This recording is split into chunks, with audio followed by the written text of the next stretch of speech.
here right now. Sentinels, unless you're trying to go bed early here. Yeah, we've been. You need to wake up. Falcated, I feel like he's been dropping some bombs. Where's the rest of the squad throwing the kills that they need?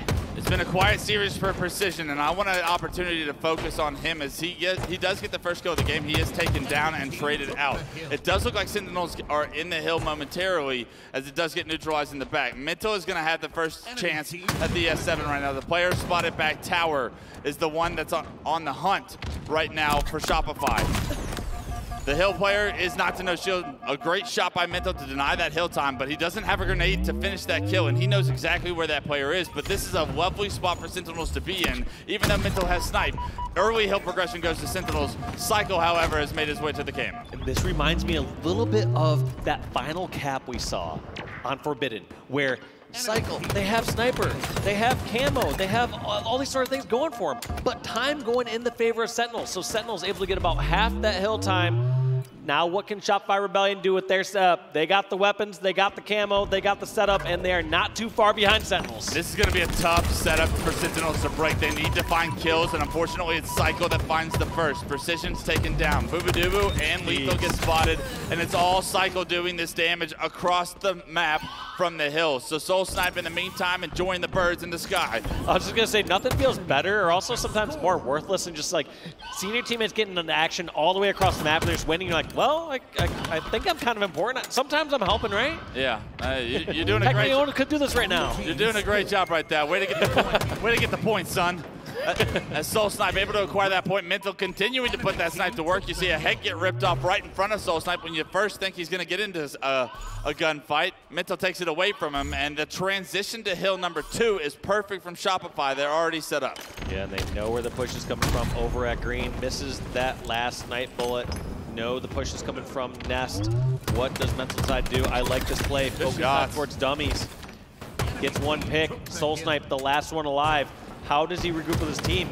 Decides to double back and fight over at dummy doors. This is going to stagger the spots a little bit, but no! Soul Snipe wins the fight against Precision.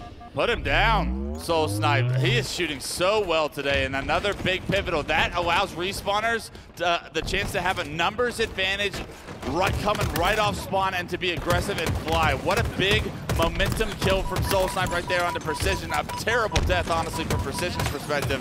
And as 3 go down, the last player alive is spotted Nest, and Shopify have broken this Sentinel setup immediately. What a great play by Soul Snipe. Like you said, those kills swing everything. That goes from that last member of Sentinels, or one of those members of Sentinels, putting pressure on the spawners to all of a sudden, no longer was Sentinels getting time.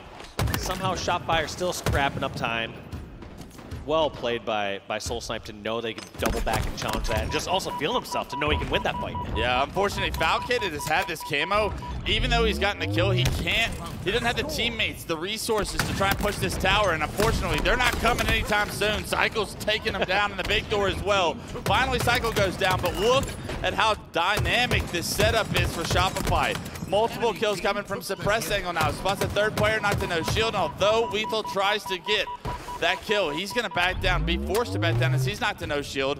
And all of these fights give Shopify the advantage. They're not even finishing the hill right now, Dave, because they want a chance to rotate for this P3 before they finally cap this. They're going to finally get toes in, but a little bit of time off the clock could matter in the late game. Yeah, and I think it's one of those things that you don't extend out forever. It's one of those things that works out when your team is controlling that pace and you know your team can do it, but they're not going to sit there and tease that forever. Instead, they're saying, all right, let's see if we can wait till we get that one extra spawn. Let's see if we get that pick. All right, now let's finish off the hill and go for the third hill. Yeah, don't get too cute with it, but take a couple of seconds with you. Why not? Make the most.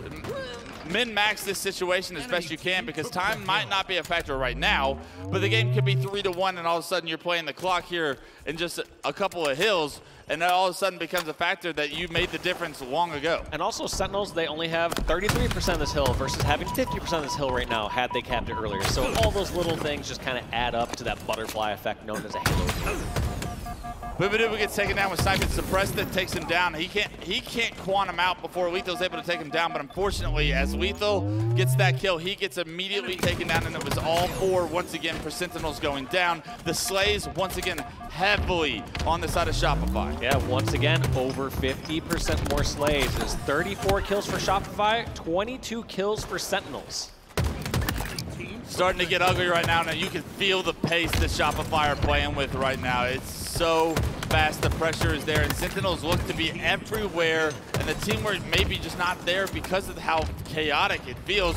Shopify able to pick up this camo, and Suppress doesn't even pop it as he's starting to push, finally jumps up and puts it into his chest, but delays the activation of it to where this camo play is going to be a little bit extended compared to what it would have been if he didn't pop it, or if he did pop it immediately. He's going to find that first kill, stagger more of Sentinel's opportunity to compete in this third hill, and if they take a 3-0 lead here, we are waiting for Shopify to end this series. Look at this, just to even get the stop there. Falcade desperately has to go across screens, and there's the 3-0 lead here for Shopify.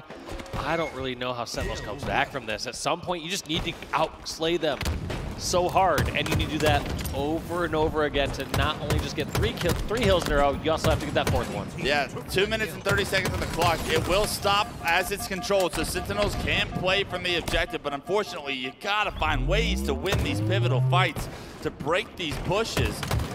And nobody knows where Suppress is. The comms can't be there. The volume might not be there. Suppress is here with a double kill, pops the Quantum, has Snipe back in his hand, and all of Sentinels once again coming off respawn. Also so smart and so patient. Just hiding behind those nest boxes and waiting to see if someone can fall into a trap like that. Not just reveal themselves over at green. They have the luxury of playing the game at a slower pace and very comfortable because things just going so well in their favor. You're allowed to do stuff like that. Oh, wow. Well, shoot him with the bandit twice, then rip his head off with a Snipe. I'm not sure if that's the most efficient way to get the job done, but it was flashy and pretty cool, I might add. Well done, Suppress, on that shot. 17, 8, and 7. This kid is really starting to take over this series, and it's no surprise he is the firepower for them. And also take a look at this. Shopify had some control. Have they stepped a single foot inside that hill? I don't believe so, Wes. I think it is going to be a time game here for Shopify. They're saying that they want to play the slaying game for the next minute and 35 seconds and just keep Sentinels out of the hill. Sentinels do not look like they want to play the slaying game and have not been all series long, it feels. Struggling to continue with the pace that Shopify are putting them down with. And right now, this is almost turning into stat padding as this game continues to get ugly with Shopify's control. I mean, playing this much time is almost disrespectful, in my opinion, to Shopify. I agree, actually. The fact that it was like, what, 2.5+ minutes or so, and yeah, just slaying that hard. Generally, when you see another team start to play that slaying game so early, you can adjust a bit. You can know, okay, they're going to be in spots like this. They're going to be in spots like, you know, you can take just different flank routes and try to punish the opposing team for playing that. But we have not really seen Sentinels be able to punish Shopify. Shopify just matching them with firepower and winning. Yeah, 4 down again. 56 seconds on the clock, and I guarantee you all 56 of these seconds are going to be miserable for Sentinels with the way that this game has gone on so far. The pressure is in Big Door, and now it's out of Big Door. Cycle gets the kill, Quantum's back out, and now guess what? He's a problem over at green, still trying to get his shield back. Grenades coming through, but nobody home. No surprise there, as no one has been home for Sentinels this entire game, it feels. And not to beat the dead horse, but it is just a dominant performance from Cycle and the boys on Shopify. He picks up another double, and it is perfect Halo being played here on Live Fire King. Every push just being shut down. Sentinels have yet to get control of tower, which is a need. Even when they're pushing over towards green, they're just getting stomped out. 10 seconds remaining. We are not going to see Sentinels grab 3 hills, bring this to overtime, and just count down these last few seconds, Wes, as Shopify Rebellion are looking to win this series 3-1. Why not get another double? Oh, feet are in, and maybe get a triple, I guess, an assist. So now, the real disrespectful thing would be if Shopify now wait till 1 second left and then cap that 4th hill. That would be disrespectful, and it's all love there up on the main stage. No bad blood between these two teams, but if you're Sentinels, that is a series you're going to wish you had another chance to play, because Shopify came to play here today. Dominant fashion those last 2 games, and it's going to be tough to evaluate as well, because on one hand, you're like, well, we should have went this ball rotation this way. End of the day, when you're losing that many fights and that many engagements. You start to look at it as a systemic issue. Yeah, you're thinking reset for the next series. You're not. I don't think you're breaking that series down in too much depth. Shopify looking so strong, and honestly, that's what they looked like in London as well.